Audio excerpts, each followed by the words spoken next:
चलते हैं अपने अगले प्रश्न क्वेश्चन 21। 1919 के अधिनियम में द्वैध शासन धारणा को जिस व्यक्ति ने परिचित कराया था वे कौन थे? मॉन्टेग्यू, तेज बहादुर सप्रू, मिंटो, चेम्सफोर्ड। तो 1919 में अपने यहाँ के वायसराय थे लॉर्ड चेम्सफोर्ड। तो इसका सही आंसर होगा लॉर्ड चेम्सफोर्ड। अगला प्रश्न, निम्नलिखित में से किसने 23 फरवरी 1946 को रॉयल इंडियन नेवी के विद्रोहियों को आत्मसमर्पण के लिए राजी किया? महात्मा गांधी, जवाहरलाल नेहरू एवं अबुल कलाम आज़ाद, वल्लभ भाई पटेल एवं मोहम्मद अली जिन्ना, मोरारजी देसाई एवं जीवी कृपलानी।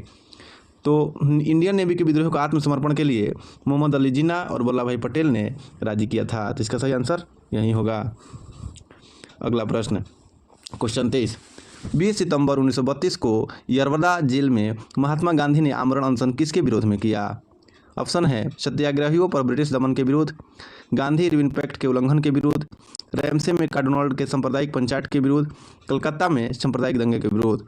तो 20 सितंबर 1932 को यरवदा जेल में गांधी जी ने रैमसे मैकडोनाल्ड के सांप्रदायिक पंचायत के विरोध में आमरण अनशन किया था। क्वेश्चन 24।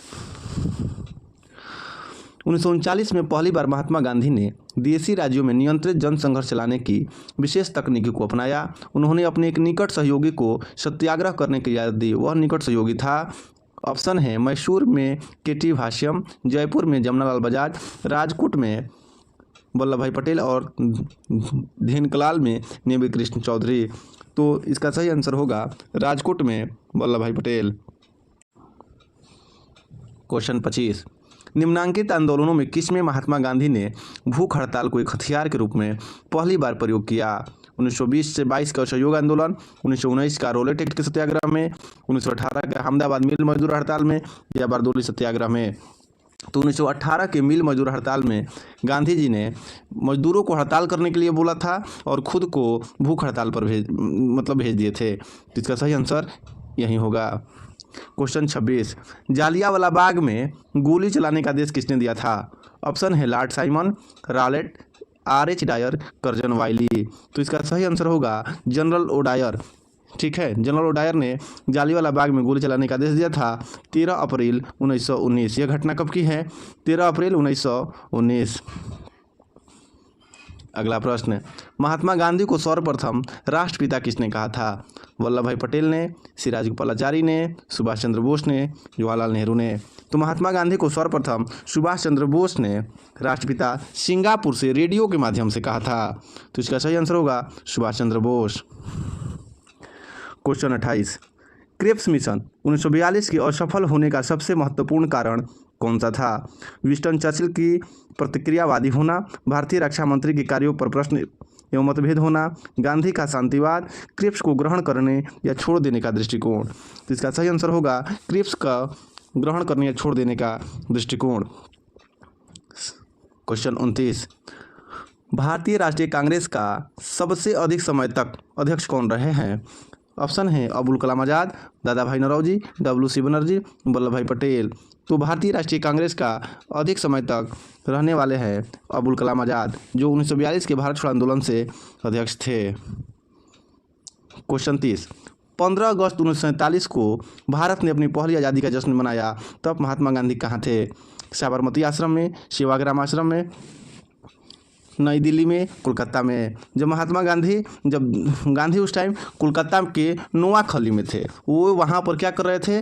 तो हिंदू मुस्लिम दंगे को शांत करने के लिए गए थे। तो 15 अगस्त 1947 जब भारत आज़ाद हो रहा था, स्वाधीनता के दिन महात्मा गांधी कहाँ थे? कोलकाता में। तो हमारा सही आंसर होगा कोलकाता। अब आते हैं अपने अगले प्रश्न 31 की तरफ। भारत एवं पाकिस्तान का विभाजन किस योजना के तहत हुआ है? ऑप्शन माउंटबेटन योजना, क्रिप्स योजना, चेम्सफोर्ड योजना, वेवल योजना। तो इसका सही आंसर होगा माउंटबेटन योजना। भारत एवं पाकिस्तान का विभाजन माउंटबेटन योजना के तहत हुआ है। क्वेश्चन 32। महात्मा गांधी की हत्या कब हुई थी? 30 जनवरी 1947, 30 जनवरी 1948, 30 जनवरी 1946, 30 जनवरी 1949। तो महात्मा गांधी की हत्या 30 जनवरी 1948 को हुई थी। नाथूराम गोडसे द्वारा इनकी हत्या हुई थी। क्वेश्चन 33। कौन सा भारतीय स्वतंत्र भारत का पहला गवर्नर जनरल बना? ऑप्शन है राजेंद्र प्रसाद, सरदार वल्लभ भाई पटेल, सिराज गोपालाचारी, भीमराव अम्बेडकर। स्वतंत्र भारत के प्रथम भारतीय गवर्नर जनरल सिराजगोपालाचारी थे, तो इसका सही आंसर यही होगा। आपसे पूछेगा कि स्वतंत्र भारत के यदि भारतीय नहीं रहेगा पहला गवर्नर कौन था, तो इसका होता है लॉर्ड माउंटबेटन। क्या आंसर होगा? Lord Mountbatten. और वहीं आपसे पूछेगा कि स्वतंत्र भारत का अंतिम वायसराय कौन था, तो लॉर्ड माउंटबेटन। तो इस क्वेश्चन का सही आंसर होगा सिराजगोपालाचारी। क्वेश्चन 34, कायदे आजम किसे कहा जाता है? ऑप्शन है मोहम्मद अली जिन्ना, भगत सिंह, महात्मा गांधी, जवाहरलाल नेहरू। तो कायदे ए आजम के नाम से मोहम्मद अली जिन्ना को जाना जाता है, तो इसका सही आंसर होगा मोहम्मद अली जिन्ना।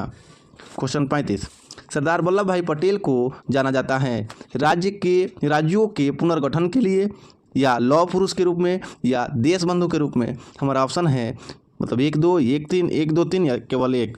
तो आप सभी को पता होगा कि राज्यों के पुनर्गठन के लिए और लौह पुरुष के रूप में सरदार वल्लभ भाई पटेल को जाना जाता है, और देश बंधु के रूप में किसको जाना जाता है? CR दास को। किसको? CR दास। तो इसका सही आंसर होगा 1 और 2। आते हैं अपने अगले प्रश्न की तरफ। गांधी जी किस गोलमेज सम्मेलन में भाग लेने के लिए लंदन गए थे? प्रथम गोलमेज सम्मेलन, द्वितीय गोलमेज सम्मेलन, तृतीय गोलमेज सम्मेलन, या इनमें से कोई नहीं? तो गांधी जी द्वितीय गोलमेज सम्मेलन में भाग लेने के लिए लंदन गए थे, और प्रथम और तृतीय में नहीं गए थे। तो आंसर होगा हमारा गांधी जी द्वितीय गोलमेज सम्मेलन में भाग लेने के लिए लंदन गए थे। गोलमेज सम्मेलन कब हुआ था? प्रथम हुआ था 1930 में, द्वितीय हुआ था 31 में, और तृतीय हुआ था 32 में। चलिए अगला प्रश्न, असहयोग आंदोलन शुरू करने के समय भारत का वायसराय कौन था? यानी आपको बताना है कि 1920 में भारत का वायसराय कौन था? Lord Hastings, Lord Canning, Lord Dalhousie, Lord Chelmsford. तो 1920 के समय में भारत का वायसराय कौन था? Lord Chelmsford. आपको याद भी होगा कि 1919 में लॉर्ड चेम्सफोर्ड सुधार भी आया था इन्हीं के नाम पर, तो इसका सही आंसर होगा लॉर्ड चेम्सफोर्ड। क्वेश्चन 38, भारतीय स्वतंत्रता आंदोलन के दौरान चर्चित पुस्तक इंडिया फॉर इंडियंस के लेखक कौन थे? तो इंडिया फॉर इंडियंस के लेखक CR दास थे, अर्थात चित्तरंजन दास थे। तो इसका सही आंसर होगा Chittaranjan Das. Question 29, general Michael O'Dwyer की हत्या किसने की थी? ऑप्शन भगत सिंह, नाथूराम गोडसे, उधम सिंह, चंद्रशेखर आज़ाद। तो 1940 में उधम सिंह ने जनरल ओडायर की हत्या लंदन जाकर की थी, तो इसका सही आंसर होगा उधम सिंह।